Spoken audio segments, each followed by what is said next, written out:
Hello friends, welcome to அன்புடன் என் சமையல். இன்றைக்கி நம்ம ஒரு ஸ்வீட்டான அதே சமயம் காரசாரமான ஹனி சிக்கன் எப்படி செய்கிறதுன்றதை பார்க்கலாம். இப்போ வாங்க வீடியோக்குள்ளே போகலாம்.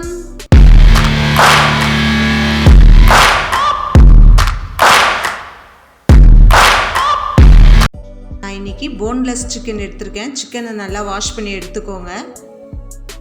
1 ஸ்பூன் போல் கார்ன்ஃப்ளவர் மாவு, டீஸ்பூன் மஞ்சள் தூள், டீஸ்பூன் போல் பெப்பர், 2 ஸ்பூன் போல் மிளகாய் தூள், சிக்கனுக்கு தேவையான அளவு உப்பு சேர்த்துக்கோங்க. ஒரு முட்டையை உடச்சி சேர்த்துக்கலாம், அப்போ தான் நல்லா கிறிஸ்பியாக வரும்.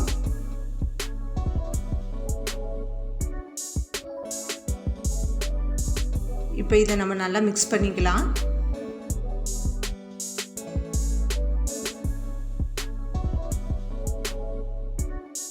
முட்டை சேர்க்கறதுனால நம்ம சிக்கன் இன்னும் சாஃப்டாகவும் நல்லா ஜூஸியாகவும் வரும். அதுக்காக நம்ம முட்டை சேர்த்துக்கிறோம். 1/2 மணி நேரத்துலேருந்து 1 ஹவர் வரைக்கும் குறைஞ்சது ஊறணும். அப்போ தான் மசாலா நல்லா பிடிக்கும். இப்போ நல்லா ஊறட்டும். இப்போ ஒரு கடாயில் பொரிக்கிறதுக்கு தேவையான அளவு எண்ணெய் சேர்த்துக்கோங்க. இதில் நம்ம ஒவ்வொரு பீஸாக ஊற வச்சுருக்க சிக்கனை சேர்த்துக்கலாம். ஒன்றோடு ஒன்று ஒட்டாமல் தனித்தனியாக போடுங்க.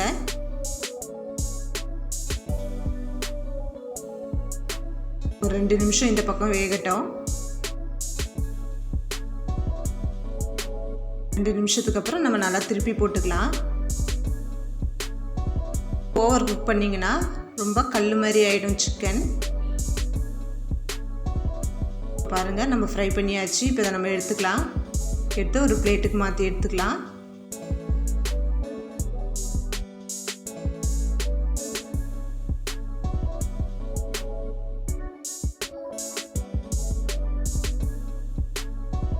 இது மாதிரி எல்லா பீஸையும் நம்ம போட்டு எடுத்துக்க வேண்டியதான்.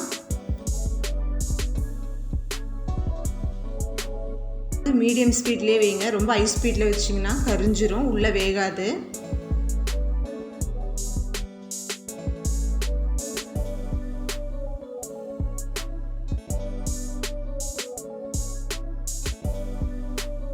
நம்ம கலர் சேஞ்ச் ஆனவுடனே இதையும் எடுத்துக்கலாம்.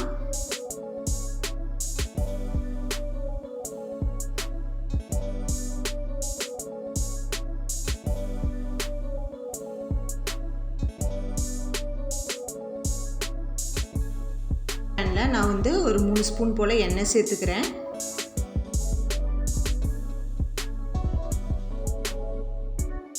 இதில் 1 ஸ்பூன் போல் வெள்ளை எள்ளு சேர்த்துக்கோங்க. ஹனி சிக்கன்லலாம் எள்ளு தான் ஹைலைட்டு. ஒரு 6-7 பல் பூண்டை பொடி பொடியாக கட் பண்ணி சேர்த்துக்கோங்க. அப்போ தான் க்ரன்ச்சினஸ் இருக்கும். அதேமாதிரி கொஞ்சம் இஞ்சியும் பொடி பொடியாக கட் பண்ணி சேர்த்துக்கோங்க.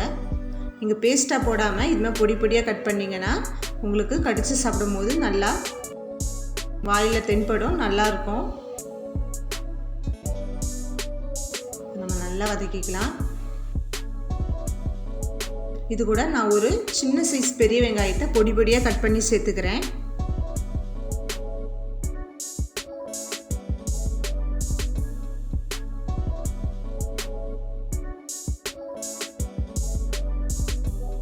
இப்போ வெங்காயம் நல்லா வதங்கிடுச்சு. இப்போ இது கூட ஒரு பச்சை மிளகாவை பொடி பொடியாக கட் பண்ணி சேர்த்துக்கோங்க. இதுவும் நல்லா வதங்கட்டும்.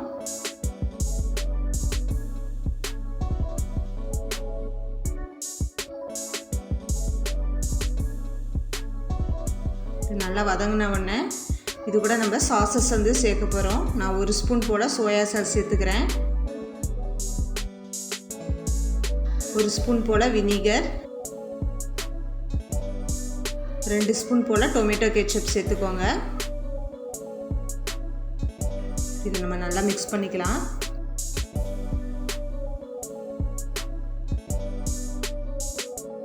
நம்மளுக்கு இப்போ கொஞ்சம் கெட்டியாக இருக்கிற மாதிரி தோணும். அதனால் இந்த ஸ்டேஜில் நம்ம கொஞ்சம் தண்ணி ஆட் பண்ணிக்க போகிறோம். ரொம்ப தண்ணி சேர்க்கக்கூடாது. ஒரு 1/4 கிளாஸ் போல் தண்ணி சேர்த்துக்கோங்க.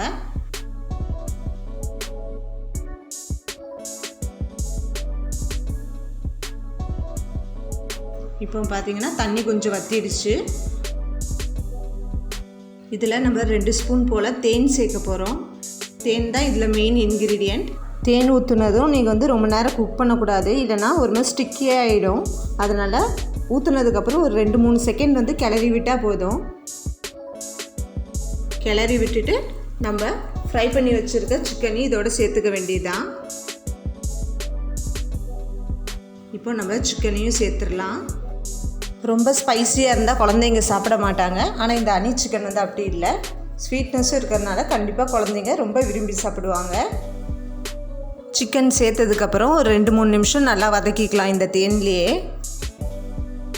அப்போ தான் அந்த தேனில் உள்ள ஸ்வீட்னஸ் வந்து நம்ம சிக்கனுக்குள்ளே இறங்கும்.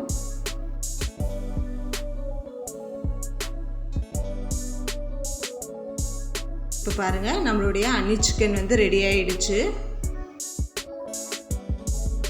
இந்த தேனில் இதில் நல்லா ஊறி சிக்கன் வந்து இன்னும் ஜூஸியாகவும் சாஃப்டாகவும் வரும்.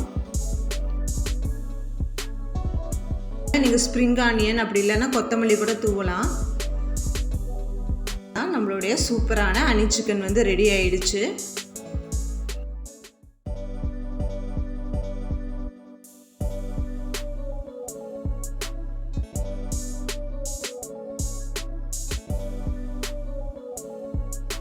நம்ம ஒரு பவுலுக்கு மாற்றிடலாம்.